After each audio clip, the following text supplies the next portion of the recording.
Today I'm using the pastel brush in Adobe Sketch. Hi everyone, Steve Elliott here again.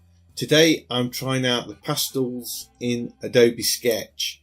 The first problem I had with this was I wanted to change the colour of the background, and you can see me here struggling trying to work out how to do that.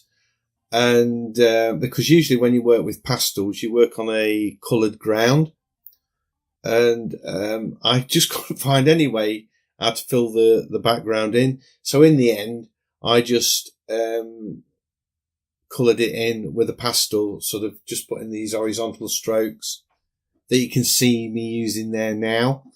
And then I used a bit of a blending tool just to sort of soften off edges in places to give me a background to start on.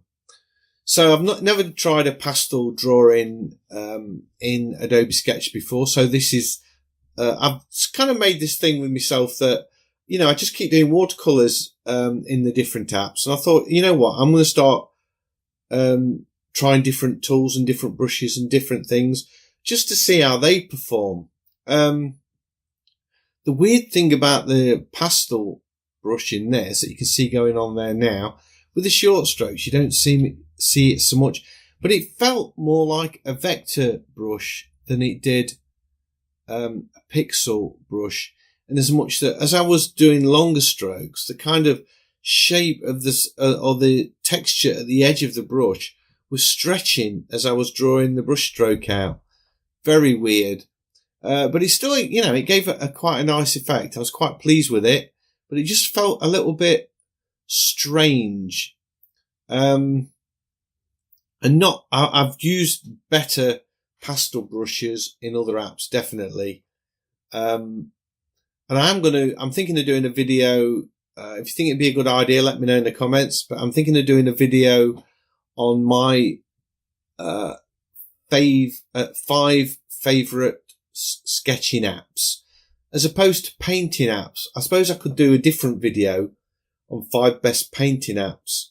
But I thought, you know, I've tried so many apps out now, it might be now worth sort of going through them and just highlighting the 5 that I think are the best.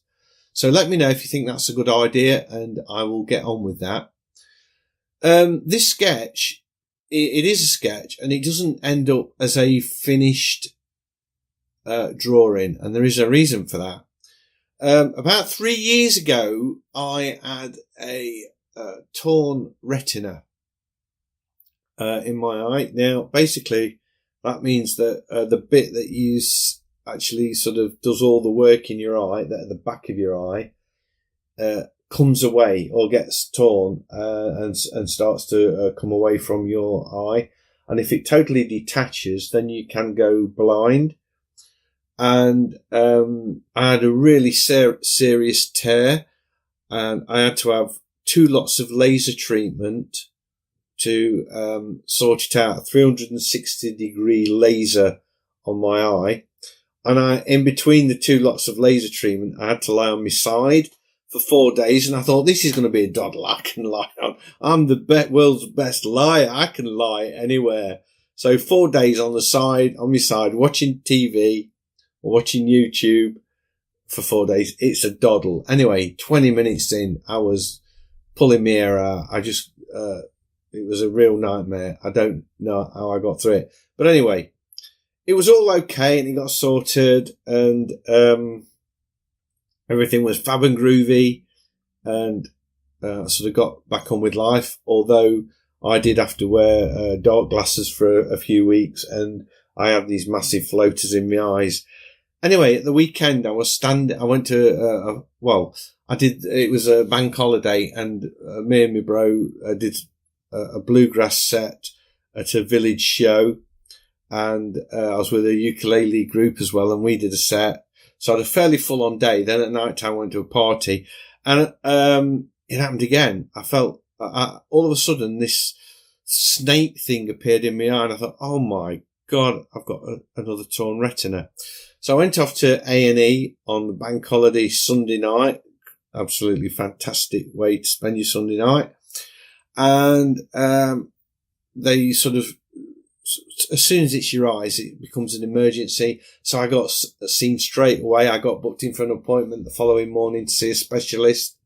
Anyway, luckily enough, it wasn't a torn retina. It was just this jelly at the back of the eye detaches, and sometimes most times it comes away without any hassle at all with most people, but on some occasions it can tear the retina, or it can rupture a blood vessel and cause a bleed, and that's what had happened this time. So that was on Saturday, and it's now Monday, and I thought, well, I want to get on with some drawing because I can't sit around doing nothing.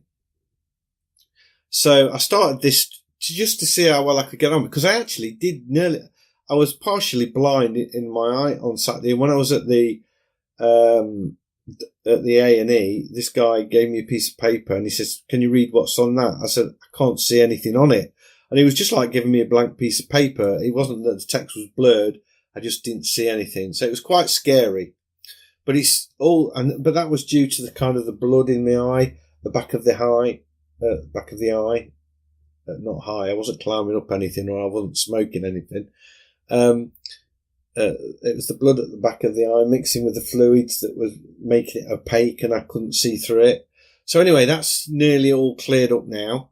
I've just got these huge floaters. So I had a little go this morning. I thought I'll just do a practice sketch. I don't fancy doing a full-on painting just yet. So I went on Pixabay, the free photo resource library, where you can download copyright free images, and I got this picture of a bearded dragon, and I thought I would sketch this, and I managed probably 2 hours work on it, and by then I was just so tired, sort of looking through this fog of floaters and things, that I had to give up.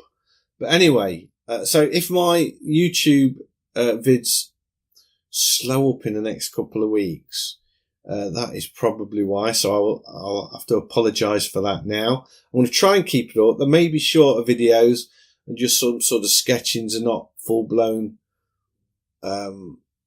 paintings until I get myself back on track. But hopefully it shouldn't be too long.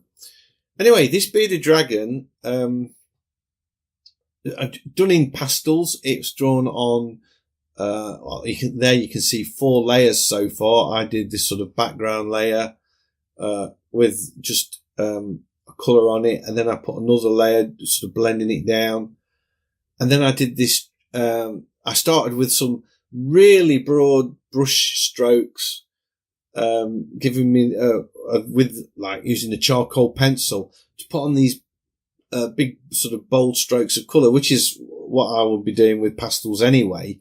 And then I changed to the pencil brush, but pushed up the size of it so it became more like a pastel than a pencil, and using that to sort of put in the highlights. And you can see I'm putting that in there.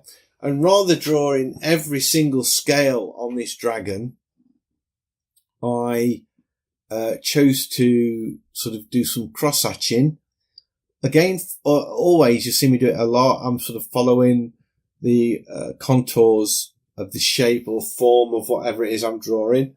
And I did this cross-hatching to try and give me the impression of the scales on the dragon, and then sort of use colour to sort of shade in some of, just not all of the hatching, but just in places. I did there you go. There's an example of it there. I'm putting colour inside the hatching to give you more of an impression that there are scales on this animal. And, or should I say lizard? I'm not sure. Is a lizard an animal? I guess it is. Who knows? Anyway, using the eraser there just to rub something out. I did find a lot of limitations in Adobe Sketch, trying to do something this detailed.